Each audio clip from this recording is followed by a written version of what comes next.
welcome to the Mike and Mike Man Hour, guys. Michael Buckhouse here with my man, Mike LeBlanc. LB, I'm going to start calling now, Mike. Enjoy that one. LB.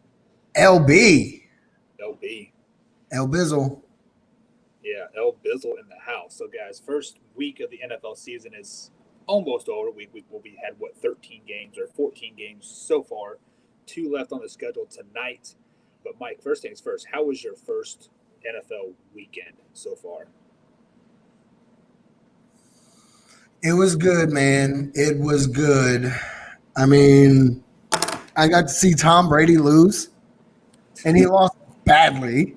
And you know, we talked about Cam Newton going to the Patriots, and if he remains healthy, what he put on the field, I don't think his stats speak for the kind of game that he really had yesterday.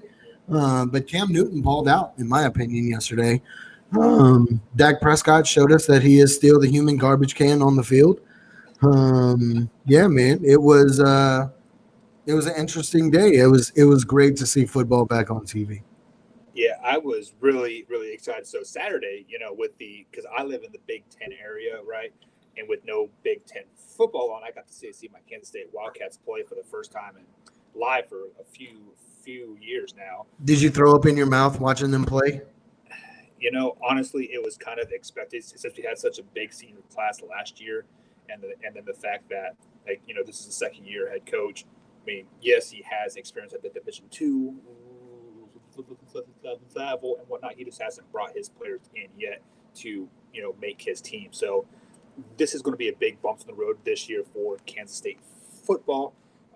So definitely, looking forward to the years to come. Texas looked very, very impressive. Like I texted you, what the guy had, damn near 500 yards. I think it was like right at halftime, like 498 or something like that. Something absolutely ridiculous. Yeah, Sam put on a clinic. He put on a clinic. I know it was against UTEP, whatever, but Sam put on a clinic. The first play out of the gate was a little cross to Brown, I think is his name. We got a whole new wide receiving core. So forgive me if I misspeak someone's name. But, just a little slant over the middle, and he took it to the house. First play of the game, 73 yards. Wow. And that defense. Wow. That defense was much improved from last season. When the Longhorns played teams like UTEP and everything like that, they at least put up, 20, 21, 14 to 21 points easy. But, they didn't score their field goal until towards the end of the game during mop-up duty. So I'm really excited to see they moved up 6 spots to number 8. I'm really excited for this season. Yeah, so Texas. TJ Burns, popular says that Texas and A&M are both ranked way too high in his opinion, just early in the season. Well, TJ, it's kind of process of elimination at this point, since you do have 2 major conferences out of the season as of right now. I mean, you can't put them in the poll, so you got to slide Texas in there, right? I mean that's the only reason why Texas is ranked right now, right? I don't think so. If you want to put up, we always talk about these teams that play these, like Alabama, right? Alabama actually has a hard schedule this season. For once. But over the past 3, 4, 5 years, they haven't. They just beat the shit out of people like Texas beat the shit out of UTEP. And they get bumped up because of style points. Yeah. Well, you know what? You can't say that. You can't be like, well, they're up there because they're whooping teams' asses. You know what? Texas belongs there because Texas got those style points. Yeah, Saturday. Yeah, you are 100% correct. And unfortunately, that's just the style of that we live in. Is that you have to have these 80-0 wins with 1,000 yards passing just to even get a chance at a playoff berth because of the conference that they're in. Unfortunately, so guys, like I said, welcome to the Mike Man Hour. Guys, we're doing, I think, a little bit different here. We're in a little transitional stage here. We're starting to go 1 p.m. East Coast time live with Mike and myself. So right now we're kind of working out the kink a little bit, kind of still bringing the studio into place here and whatnot. So we're doing things a little bit different here. So bear with us.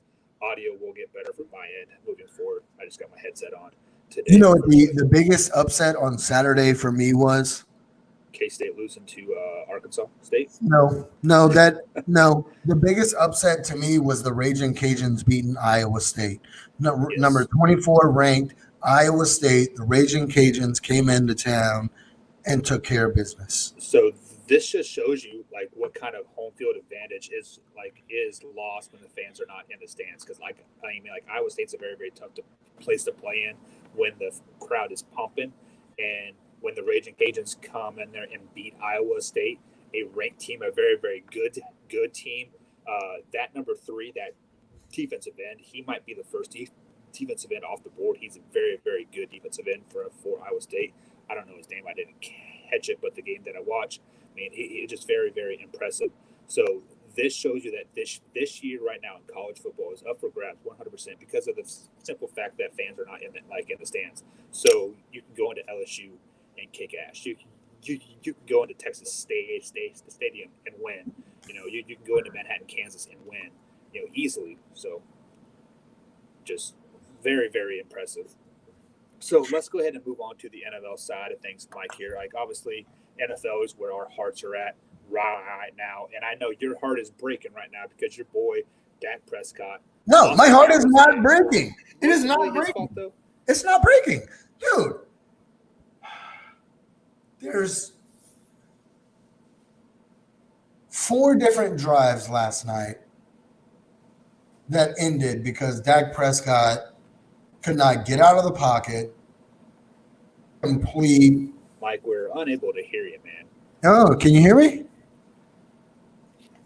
Sheesh. Uh-oh. Thought I had the tech issue today. No! Nothing.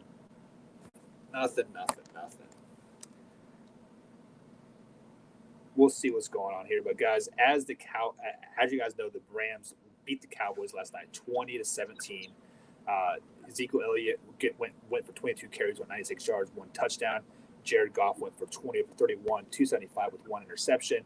And Robert Woods had 6 receptions for 105 yards. But Can you hear me now? One of the biggest plays that I thought was the interception at the pass interference call at the end of the game on Jalen Ramsey. So that was horrible. Mike, if you can talk now, let's see if we can get your thoughts on that one. You're muted now. You hear me now? Negative, sir. Hold on, I'm gonna hop out. Yeah, just go ahead and leave the studio and come back. So, as you guys know here, the Cowboys went to SoFi Stadium to open up the Rams game here. Oh, you can hear him. I just can't hear him. Okay, Mike, come on back. I don't know what's going on there. That's weird. So thank you, TJ, for letting us know. Like I said, guys, we are in a transitional stage here, moving studios and whatnot. So, what about now? Can you hear me now? Yeah, they said they could hear you. I couldn't though. So okay. It was weird. So, what are your thoughts on that pass interference call? That was a bullshit pass interference call. He really didn't even push off. Jalen Ramsey leaned back. He sold it, and rightfully so. I mean, that's what veterans do, right? He sold it, and they called it. But, it shouldn't have come down to that pass interference. Right. It shouldn't have came down to that. There's 4 different drives that stalled because Dak couldn't complete passes, or he just took sacks in the pocket. Well, let me pause you real quick there. The first drive that comes to mind here is the Dallas Cowboys were on the 15-yard line going into the end zone. So on the positive side of the 15, it was 4th and 1. They ran like a hurry up, it was 4th and 4. They ran a hurry up play. They run a little drag route. I believe it was to CeeDee Lamb for a 3-yard completion to turnover on downs to potentially tie the game. Yes. Late in the 4th quarter. 3 things come to mind there. 1, CeeDee Lamb, you need to know where the first down marker is. Do not run a route short of the first down. That's absolutely asinine. 2, Dak, what are you doing throwing the ball short of the first down? Anyways, 3, Mike McCarty, what are you doing running a hurry up play there? Like, take your time, call a timeout, kick a freaking field goal to tie the game. We would have never been in that situation after the last. Yeah, we should have kicked the field goal right there. But again, Zeke looked beautiful last night. Well, he should with that new tattoo says "Feed me" on him. Hey, there are some silver linings in the game last night. Zeke looked really good. CD Lamb showed flashes of greatness. Michael Gallup's the man. Amari Cooper, it kind of seems like he just continued his digression from last season. He's okay. Amari Cooper sucks on the road, flat out. He is horrible on the road, Yeah. great at home. So, what really, really surprised me, though, to be honest with you, was the way the defense played. I expected more from that defense. The Rams were up and down the field the first half. yeah, that front seven is horrible without Van Der Esch is out for the year now with the broken collarbone. Sean Lee is on IR. Who knows if he's Van Der Esch isn't out for the year. He's out for 6 weeks. But, I mean, still, that's a big hit to that defense. Huge hit. So, I mean, like Randy Gregory, he's going to have to step up. It sucks that we lost Gerald McCoy. Yeah.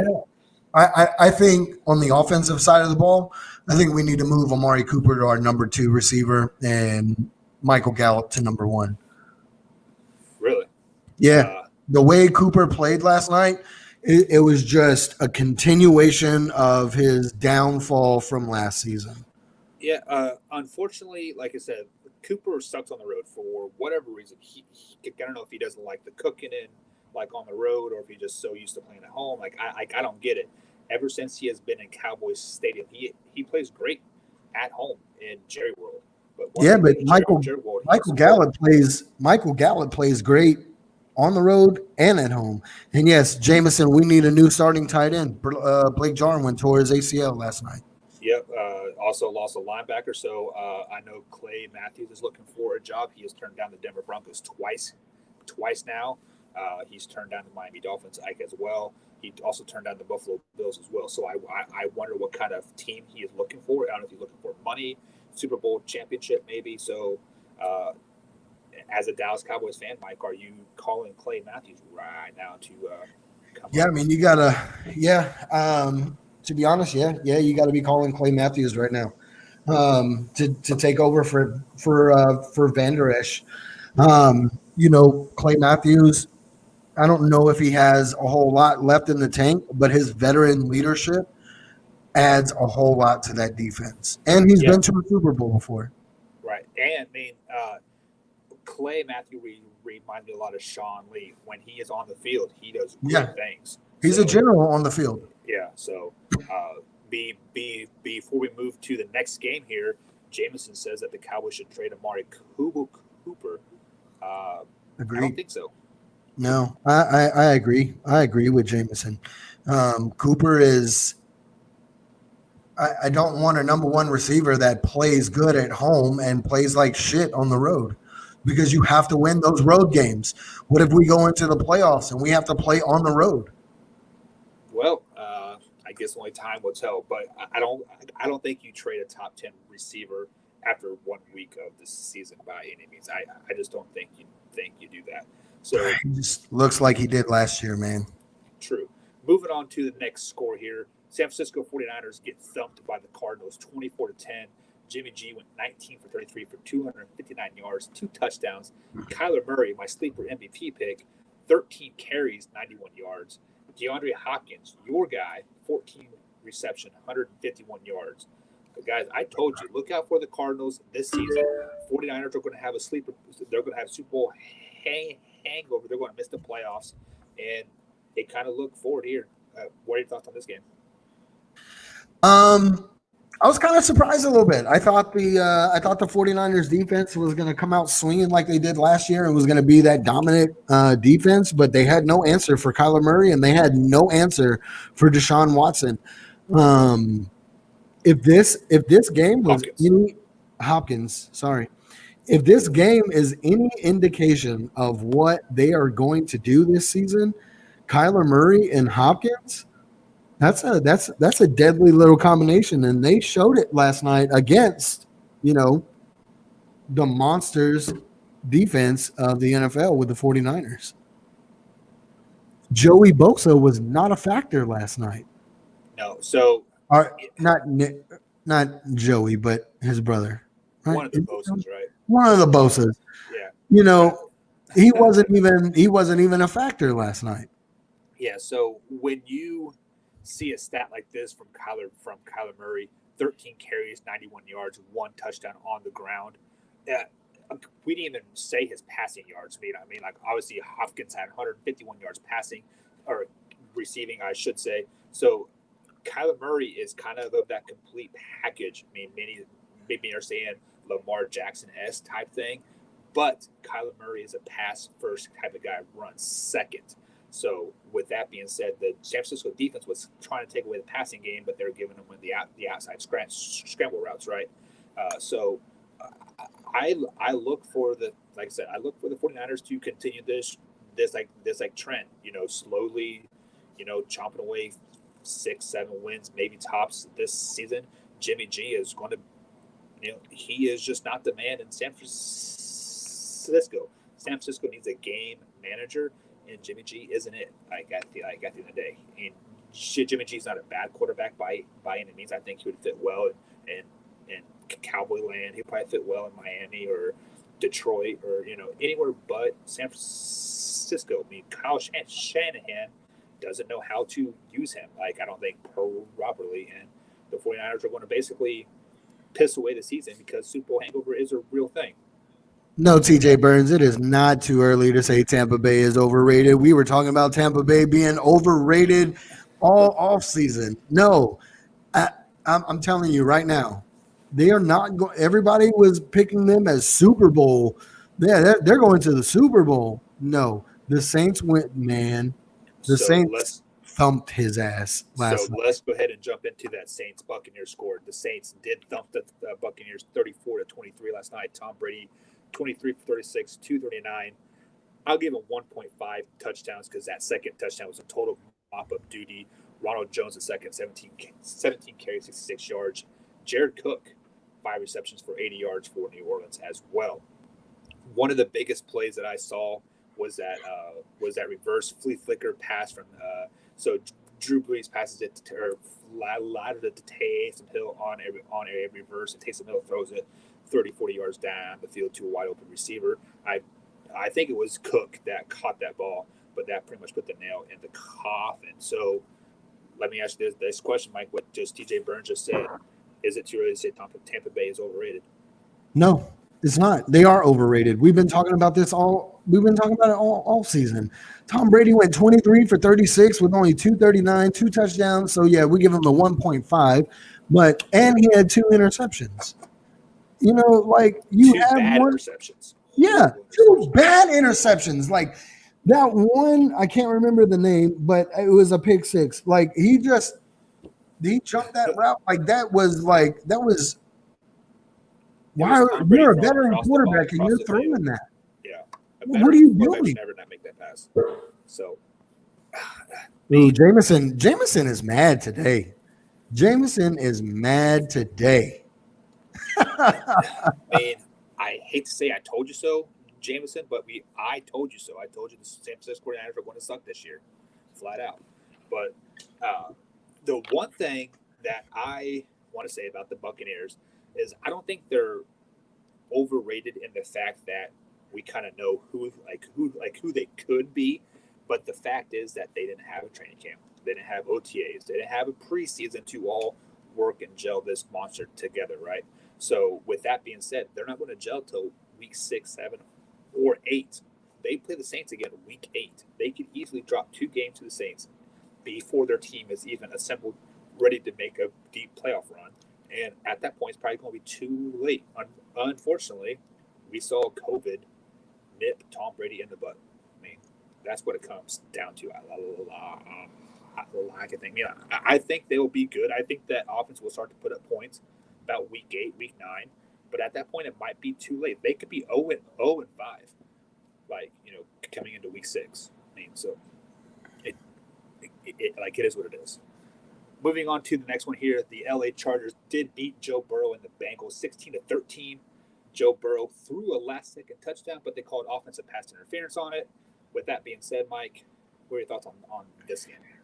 I really didn't get to pay attention to that game, to be honest with you. I saw the highlights. I mean, Joe Burrow looked. Joe Burrow. Don't get me wrong. Joe Burrow looks promising. He really does. He looks promising. I think he looked better than advertised. But I do. I think Joe Burrow is going to be. I think they're going to get it together in Cincinnati this season. Don't be surprised if Cincinnati is making a play for that division to win that division. That's a bold statement. With the more this goes along, Browns. I'm telling you, I don't think the Steelers are going to be who everybody thinks the Steelers are going to be. I don't think Big Ben is going to come back and be Big Ben like everybody thinks he's going to do. I think they lose tonight. Honestly, I think the Steelers lose tonight. Which I actually had that game picked, but we'll get into that a little bit later. But the one thing that I was impressed by Joe Burrow was he put on some size.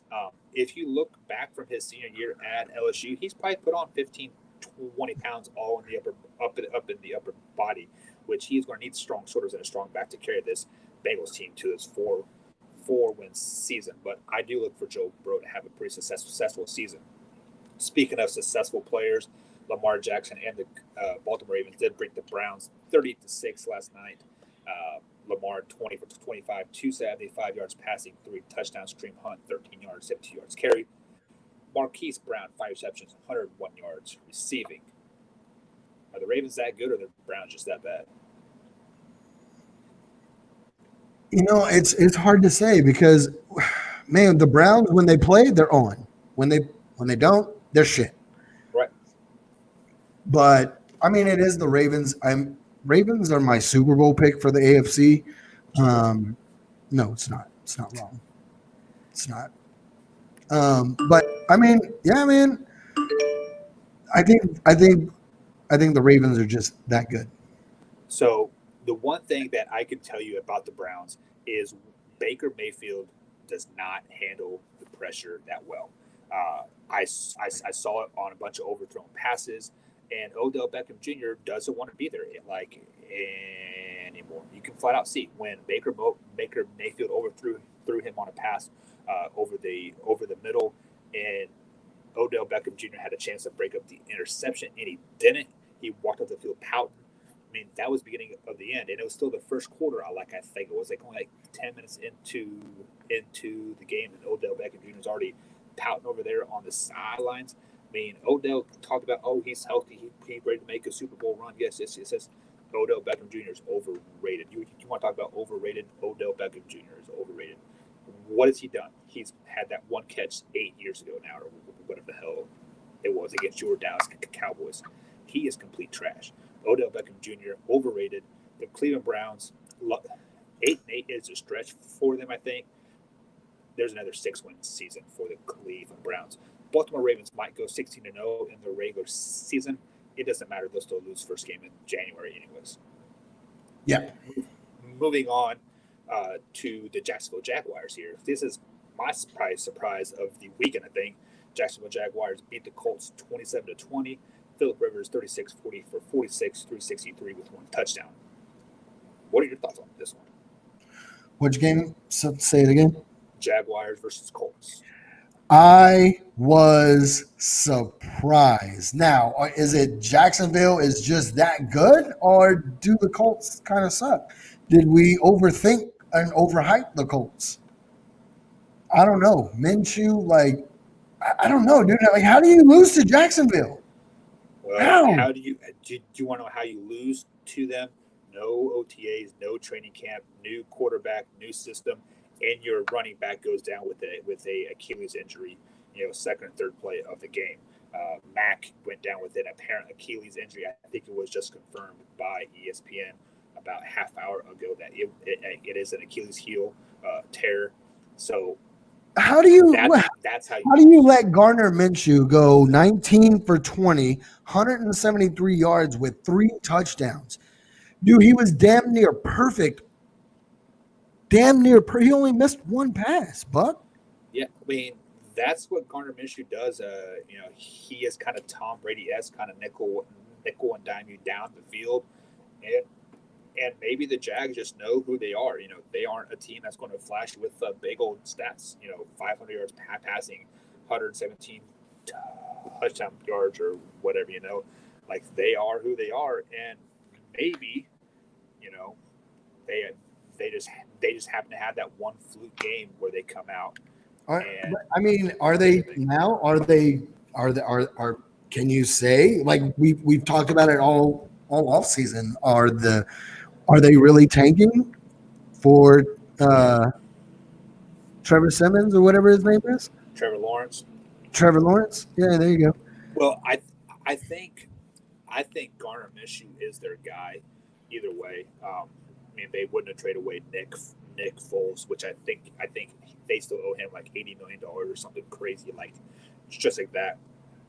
To for a I think it was 6 or 7 round pick. Garner Minshew was, and I mean, like, is he a flash in the pan? Is he going to fizzle out halfway through through through the season? Only time will tell. But people believe in this guy. I mean, they had the Garner Minshew mustache and the mullet and the cut off jean shorts. I mean, people love this guy. It's either you love him or you hate him. Uh, I think but I still think the Jacksonville Jaguars are tanking to build that team higher. Like they may not be tanking for Trevor Lawrence, but they're tanking to get a second or third pick overall and trade that down to get 2 or 3 more picks in the first round draft. They are looking to build their team for next year. So we're gonna go into this next game, and I really, really, really, really wish Mike was watching the show right now.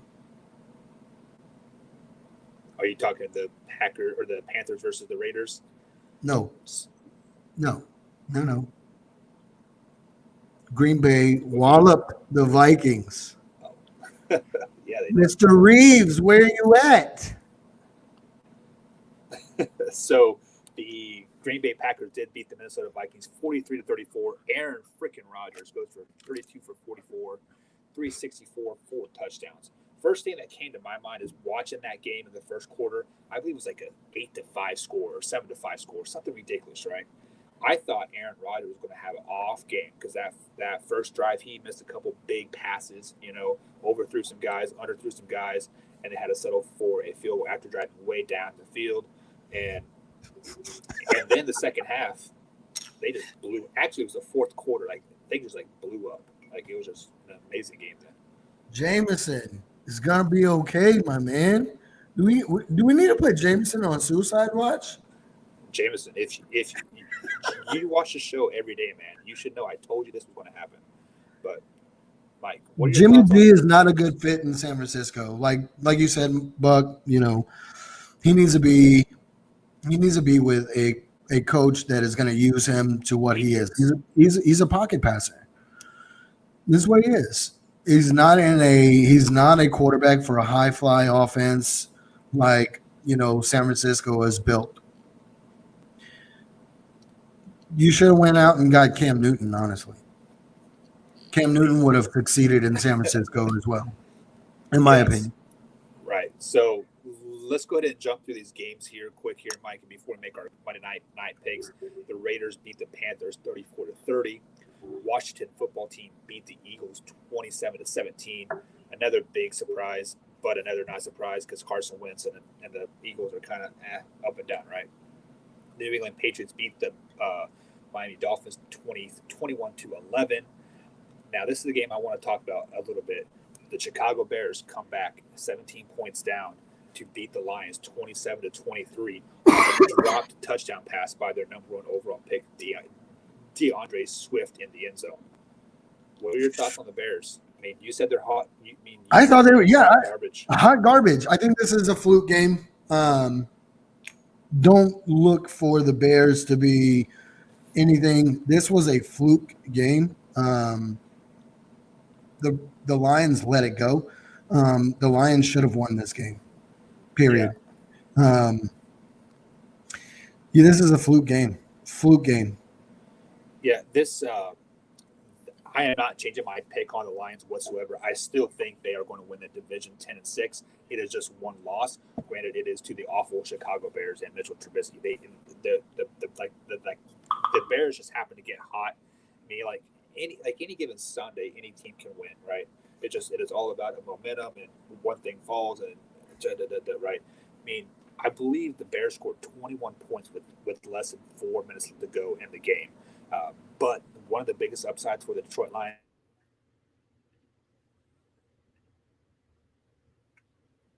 on his back. Matthew Stafford's going to be just fine. The Lions are going to go 10-6 and win that division still, 100%. The Bills beat the Jets 27-17. Not Seahawks, surprising. yeah, the Seahawks beat the Falcons 38-25, as we both predicted. And of course, the Thursday night game, the Chiefs did beat the Texans 34-30. So let's go ahead and jump onto the Monday night games here. We had the Steelers take on the New York Giants. You kind of told me this pre-show here that you were not sold on the Steelers and Big Ben. No, I'm not. I'm not. I don't think Big Ben comes back, and he is who everybody thinks he's going to be. Look, Big Ben is old. He's beat up, banged up. I don't care if everybody's like, "Oh, he's the healthiest he has ever been." Bullshit. No, and he's been out of football for a year. He's going to throw 2 picks tonight.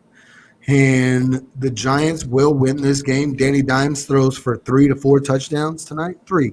He throw for 3, maybe 2. Saquon Barkley will rush for 1. But they beat him 21 to 10, 28 to 10. Yeah, I picked the Giants to win this game as well, simply because the Giants are at home, and I think they're going to use Saquon Barkley to his fullest ability. Finally, they're going to give him 20 to 25 carries tonight. He's going to eat 130 plus yards. Hopefully, you got him on your fantasy team. Oh, you don't. You have Zeke, which scored like 10 points. Congratulations on that. But I was not. but like I do like the Steelers. I just don't like them in a ground and pound type of game anymore. This is going to be a ground and pound game. The Giants are going to keep the ball, eat the clock up, and the Steelers want to fly it up. That they want to air it out. They want to give it to like Juju. They want to just sling it around the field. And I don't know if Big Ben is that guy. I mean, yes, he does have good arm talent, good strong arm, but I don't know if he could roll out, make those passes like Lamar Jackson or Patrick Mahomes or anybody just like that.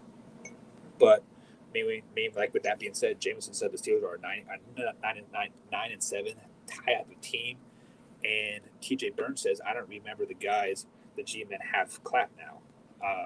If you remember earlier, TJ, I said the Giants are a sleeper pick in the NFC. I think the Giants are kind of a scary good team. They have everything clicking for them right at the right time. They can make a deep playoff run. So look out for them. But I am picking the Giants to win tonight, 24-10. Mike, who you got? I got the Giants winning this game, 21 or 28 to 10. There you go. So we both have Steelers scoring 10 points. Now the final game of Week 1, we do have the Tennessee Titans taking on the Denver Broncos at Mile High Stadium. Titans are favored by 3 points. Who do you got in this one? They're playing in Mile High.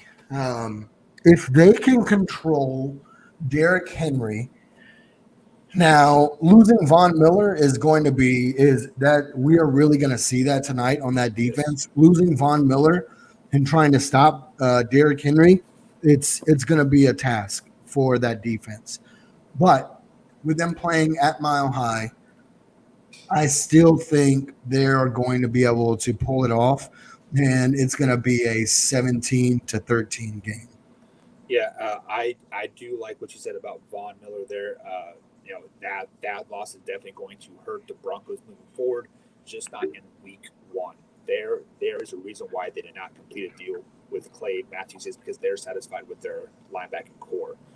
Yes, they may have offered him and extended an offer to him, but any good team that lost a linebacker is going to, reach out to a veteran linebacker like Clay Matthews. I think Drew Lock has a great game tonight. 300 plus yards passing, 4 touchdowns through the air. They're going to air it out. Jacob Lindsey might have a couple carries for 100 yards, maybe one touchdown, but I'm looking for a 35 to 38 game. So it's going to be high scoring. 38-35 is the total. Denver Broncos win. What's your final score? Like I said, it's gonna be like it's gonna be 17-13. Denver wins. Denver wins. All right, so we both have G-Men and Broncos tonight. Both kind of you have low scoring game on both. I have low scoring game on the Giants game, high scoring on the Broncos. I think the Broncos are really going to show their offense to kind of scare the Kansas City Chiefs a little bit. Do you think the Denver Broncos are this team that people think they are? 10-6 type of score, or 10-6 type of team, and make a deep run in the playoffs? I don't know. It's too early to tell right now. We'll tell tonight, huh? Yeah. All right, guys. So that is going to be it for today. Like I said, I apologize for the technical difficulties. We'll start transitioning more of the studio over and get back to the normal ways.